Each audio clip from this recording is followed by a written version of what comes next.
Welcome to the Real News Network, folks. I'm Mark Steiner. Good to have you with us. Now, the United States reimposed sanctions that were removed by the Iran nuclear agreement. So the EU said they're going to keep doing business with Iran, which set up a war of will and words between the EU and the US. Or did it? What does it really mean? And Iran's President Rouhani said the US cannot prevent it from selling oil. All this on the heels of Trump asking for a no-conditions talk with Iran. But who really understands what this means in light of the fact that Trump's key policy advisors would love nothing more than a war with Iran at some level? And joining us today is Trita Parsi, who is founder and former president of the National Iranian American Council. He's a noted author of award-winning books like A Single Roll of the Dice, Obama's Diplomacy with Iran, and Treacherous Alliance, The Secret Dealings of Israel, Iran, and the U.S., his most recent book being Losing an Enemy, Obama, Iran, and the Triumph of Diplomacy. And Trita, great to have you back at the Real News, and great to talk to you again. Me.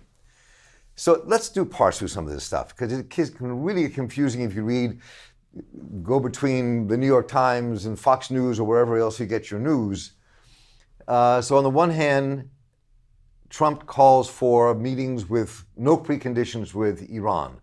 What's behind that? What does that really mean? Well, we don't quite know. What we do know is that John Bolton, who is now his national security advisor, wrote a memo about a year ago when he was a national security advisor, recommending to Trump that there should be massive pressure on Iran for the purpose of regime change, sanctions, etc., but that the United States should rhetorically make an offer of dialogue in order to confuse the rest of the world, essentially. But the point there is that the offer of dialogue, at least in John Bolton's memo, was an insincere one. Now, Trump actually may be sincere about it, though, because we have seen clearly that there's something about big summits and the idea of him being a deal maker that is profoundly attractive to him. But it could also be that this is just an effort to give the impression that the United States is being reasonable here while adding more pressure on Iran and confusing the outside world. We don't quite know at this point. So, but that also begs the question about what's happening between the EU and the United States. I mean, on the one hand, we're saying the United States says they're going to reimpose sanctions that would affect companies, but then there was some deal between the EU and US to kind of ameliorate that. And the companies in the European Union that do business with Iran are also nervous about being put outside the international banking system based largely in the US. So what is underneath all that, and how do you parse that out? Well, so the Europeans have been pushing back politically. It's not clear whether it's enough. They've been putting forward these blocking mechanism, which essentially means that if a European company abides by American sanctions, then the EU will sanction those companies. So essentially the EU is threatening to sanction its own companies. I think at the end of the day, what we are seeing is that the Europeans have realized two very important things. The nuclear deal is just part and parcel of a larger problem that the EU now has with the United States, or with the Trump administration, in which the Trump administration is trying to just unravel every international agreement, alliance, etc., that currently exists in order to really disrupt the current international system. It's not clear what Trump would replace it with, but it's starting to become quite clear that he's trying to disrupt the whole thing. For the Europeans, this is an existential threat. They view the current international system as the main guarantor of their security. Secondly, is that after the tariffs, they've also come to realize that you have to play it tough with Trump in order for him to back down. If they don't put counter pressure on the United States, Trump will just keep on going forward and challenge more and more and more things. So I think we are seeing a stronger response from the Europeans. Whether it is sufficient or not remains to be seen. So what does this all mean for the internal Iranian economy? It seems like this has caused a lot of disruption in Iran. There's real potential here for shortages around food and medicine coming into Iran. So this could cause turmoil in a way that they have to keep a repressive thing going on in Iran in order to maintain what goes on if these sanctions continue. I mean, so what do you think the internal issues are? So the economy is already in a very bad shape. The growth is half of what it was last year. And a very large explanation for that is the sanctions that the Trump administration has been talking about putting into place for more than a year now. A lot of businesses have already left the Iranian market anticipating this decision by Trump. So the effect of the sanctions to a large extent has already been seen. But part of the reason why so vulnerable to these type of sanctions at the end of the day is precisely because of the Iranian government's own incompetence, corruption, and mismanagement of the economy. It should not have to have been this sensitive and this vulnerable to it. So you're going to see a lot of turmoil inside of Iran. There's a lot of people who are supporting the Rouhani government who have lost faith in it. And I think this is very much part of the American strategy. In fact, two American officials essentially admitted to Reuters 2 weeks ago in a piece that they published that the U.S.'s policy is to foment unrest in Iran.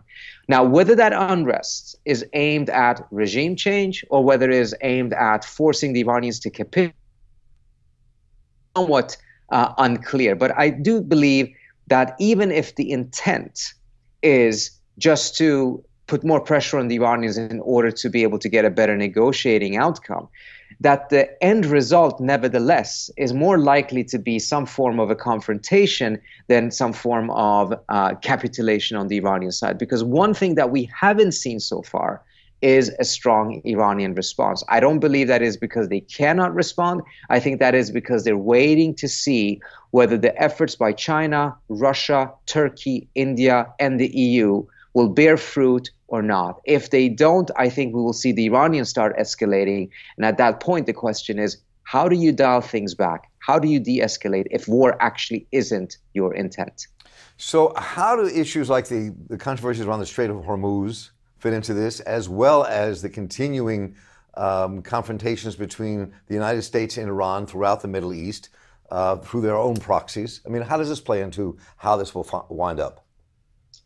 Well, one of the things the Iranians are doing by doing these war games in the Strait of Hormuz and talking about potentially cutting off the Strait of Hormuz is that their doctrine all along has been either everyone can export their oil or no one. And clearly, if they were to close the Strait of Hormuz, it would be tremendously damaging to them. It would definitely risk a major military escalation. But their doctrine also says that they're not going to do it unless they're already cut off. So if they're cut off from selling oil, they're not losing anything extra by cutting it off for everyone else. This also adds more political risk to the oil price, so it pushes up oil prices, which is very damaging to the United States. It's particularly damaging to Donald Trump at a time just months before midterm elections. But it also ensures that the Iranians get more oil revenue from the oil that they're selling, because now it's going to become even more costly for them to sell oil because they're going to have to offer discounts to a lot of the countries that are willing to not abide by American sanctions. So finally, I'm just curious, when you look at the Obama administration, they played kind of hardball in these negotiations with Iran. They went back and forth a great deal, negotiating this agreement that the world came to understand and agree to. And you had Trump kind of skimming the surface and kind of throwing out really bellicose statements and people like Bolton and others around him. I wonder how you see this playing out. I mean, what are the things we need to look for? And what are the danger and positive signs we might see in the future?